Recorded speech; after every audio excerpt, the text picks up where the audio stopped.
नमस्कार दोस्तों। प्रस्तुत है रशीद जहां की लिखी कहानी चोर। रात के 10 बजे का वक्त था। मैं अपनी क्लिनिक में अकेली बैठी थी और एक मेडिकल जर्नल पढ़ रही थी कि दरवाज़ा खुला और एक आदमी एक बच्चा लेकर अंदर आया।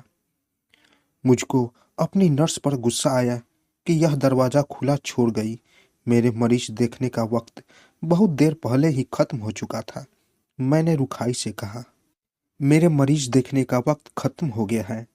या तो कल सुबह लाना वरना किसी दूसरे डॉक्टर को दिखा दो।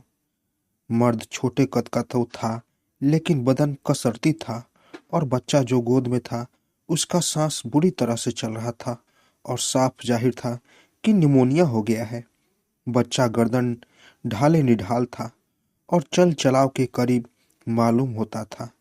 मर्द ने अकड़ कर कहा, मेम साहब फीस ले लीजिए, और क्या आपको चाहिए। मैं फीस के नाम पर शायद धीमी भी हो जाती, पर उसकी अकड़ से चिढ़कर बोली, फीस के बगैर कोई डॉक्टर देखता है? मैं इस वक्त मरीज नहीं देखती। तुमको मालूम होना चाहिए कि यह वक्त डॉक्टरों के आराम का होता है। दूसरे तुम्हारा बच्चा बहुत बीमार है, तभी तो आपके पास लाया हूँ। हमारी साली का बच्चा है तो और भी बीमार था, आपके इलाज से अच्छा हो गया। अब इसका पर बात करने का ढंग नम्रता पूर्वक था। मैंने बिगड़ कर कहा, जो मेरा इलाज कराना था तो जल्दी आते। कोई दूसरा लाने वाला ही न था और मैं इससे पहले नहीं आ सकता था। उसकी कनपट्टी पर जख्म का एक गहरा निशान था। इतना बदमिजाज आदमी जरूर किसी मारपीट में जख्मी हुआ होगा। बच्चे ने बिल्कुल मुर्दा आवाज में रोना शुरू किया, जिसको देखकर मुझको तरस आ गया और मैं आला को निकाल कर खड़ी हुई। मर्द ने फौरन कमीज की जेब से 10 रुपए का नोट निकालकर मेज पर रख दिया। बच्चे को देखकर मैंने कहा, एक इंजेक्शन तो मैं फौरन लगा देती हूँ। 4 रोज तक बराबर यह इंजेक्शन 4-4 घंटे पर लगेंगे, इंतजाम कर लेना। उसकी गरीबी की तरफ निगाह करके मैंने कहा, फीस की जरूरत नहीं, इंजेक्शन की कीमत मैं ले लूंगी, बाकी की दवाएं तुम बाजार में बनवा लो। उसने फिर अकड़ कर कहा, साहब मैं खैरात का इलाज नहीं कराता। उसने अपने कुर्ते के अंदर हाथ डाला और एक अंगूछा निकाला। इतने में टेलीफोन की घंटी बजी। मैंने रिसीवर उठाया और साथ ही निगाह उस मर्द पर पड़ी। वह गांठ खोल रहा था और मैं हैरान रह गई जब उसने एक मोटी सी गट्टी नोटों की निकाली। कम से कम 500 के नोट होंगे और 10 रुपए का मेज पर रखकर बोला, बस या और चाहिए। मैंने टेलीफोन का जवाब दिया, हाँ हाँ। उसकी तरफ संबोधित हुई और पूछा, तुम्हारा क्या नाम? कम्मन कहकर जरा झिझका।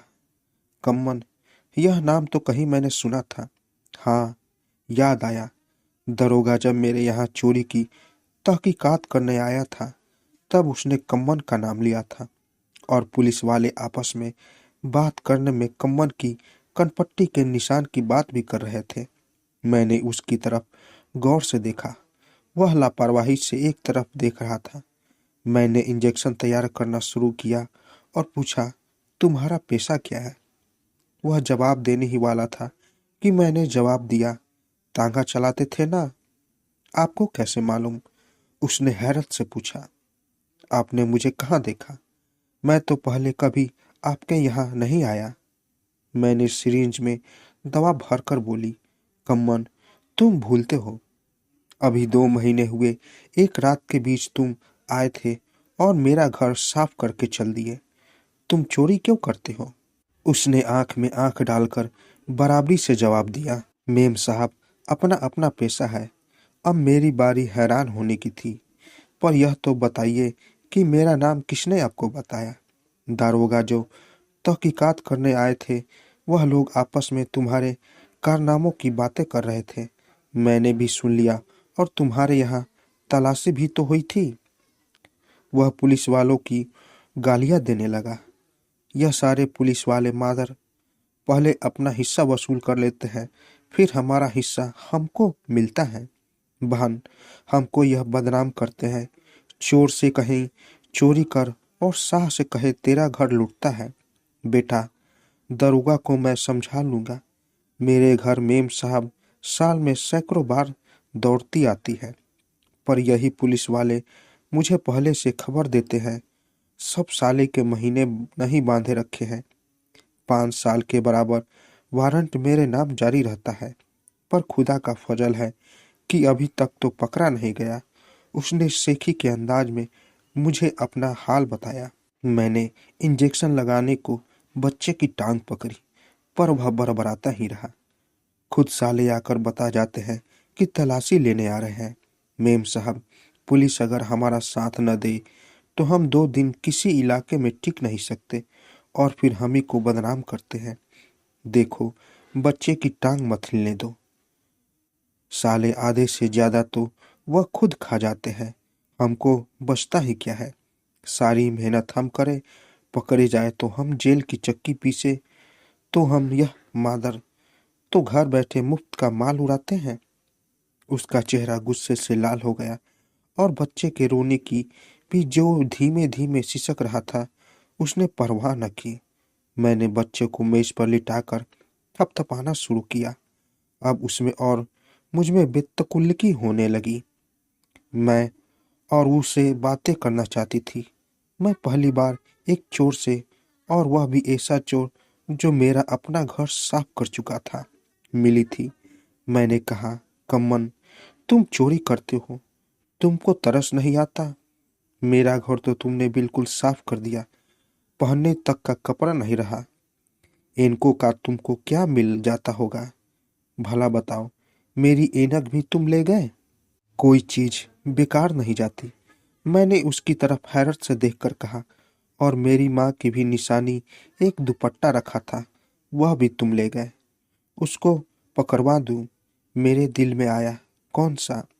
सफेद जाली का कढ़ा हुआ था। तुमको याद होगा, मालूम जब से अब तक कितनी चोरियां कर चुके हो। मैं इसको बातों में लगाने की कोशिश कर रही थी। तुमने चोरी कैसे शुरू की? क्या मैं बिजली का बटन दबाकर नौकरों को बुला लूं, जैसे सब करते हैं? अपने उस्ताद से सीखी। उस्ताद से? तुम्हारे यहाँ भी उस्ताद होते हैं? और क्या, आपने डॉक्टरी कैसे सीखी? मैं तो कॉलेज में पढ़ा था। घंटी बजाऊं या नहीं? हमारा भी तो कॉलेज होता है। वह मुस्कुराया।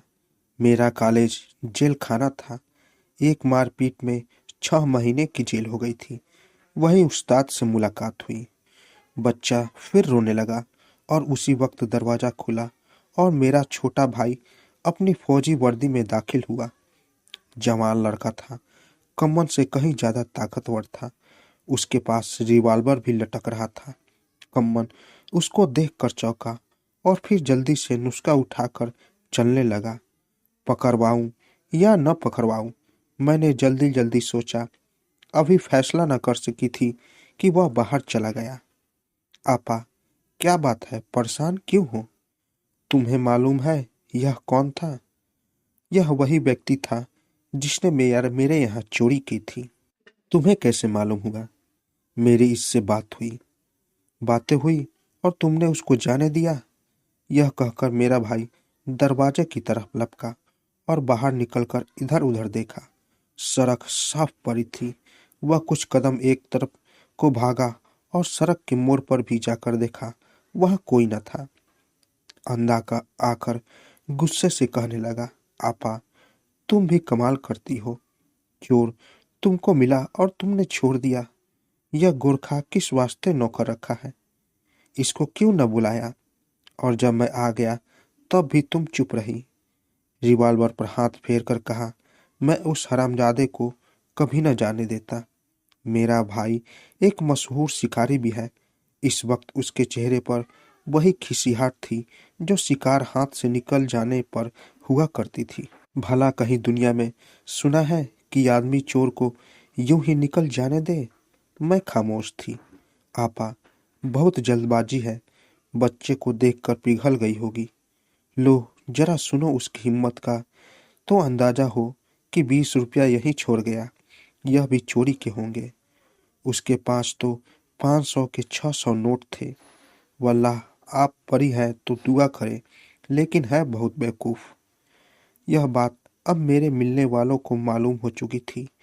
जिसने मेरे यहाँ चोरी की थी वह अब अपने बच्चे का इलाज करवाने आया था और मैं उसे पकड़वा सकती थी, लेकिन जाने दिया। सब मेरा मजाक उड़ाते थे, लेकिन कोई मेरी जिंदगी कसमकस को न समझता था। आज तक मेरी कस समझ में न आया कि मैंने गलती की थी या नहीं। मेरे दोस्त पुलिस अफसर है। जब उन्होंने सुना तो कहा, मालूम है आपको आपने कानूनी गलती की है।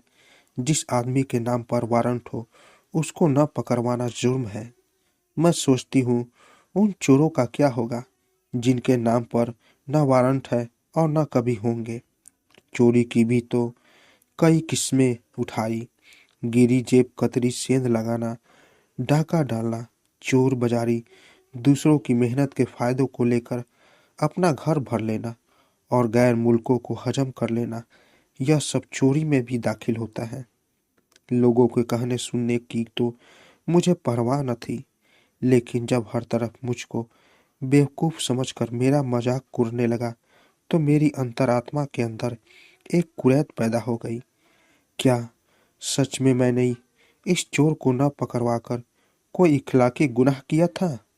मैं अपने शहर की एक नागरिक हूँ। कुछ शहरी जिम्मेदारियां मुझ पर लागू है। इस चोर को न पकड़वाकर क्या मैंने कोई शहरी जुर्म किया है?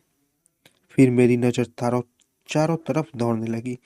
मैंने देखा कि बड़े बड़े चोर बगला बनत बने घूमते हैं, बड़े बड़े मोहल्लों में रहते हैं, हवाई जहाज में उड़ते हैं और बड़े बड़े खाए बैठे हैं या खाने की तैयारियां कर रहे हैं।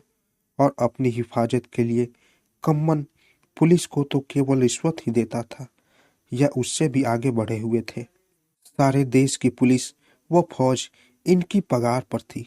कम्मन 500-600 चोरी के नोटों पर सिर अकड़ाकर और बराबर का होकर बात करता था। यह सिर्फ अकड़ते ही नहीं बल्कि ऊपर से बैठकर आदेश भी देते हैं। तो दोस्तों, कैसी लगी कहानी? अगर आप लोगों को कहानी अच्छी लगी हो तो मेरे चैनल को ज़रूर सब्सक्राइब करें और साथ साथ बेल आइकन को भी ज़रूर दबाएं ताकि मेरी कहानी सबसे पहले आप तक पहुंचे। तो दोस्तों, मिलते हैं एक नई कहानी के साथ एक नए वीडियो में। तब तक के लिए नमस्कार।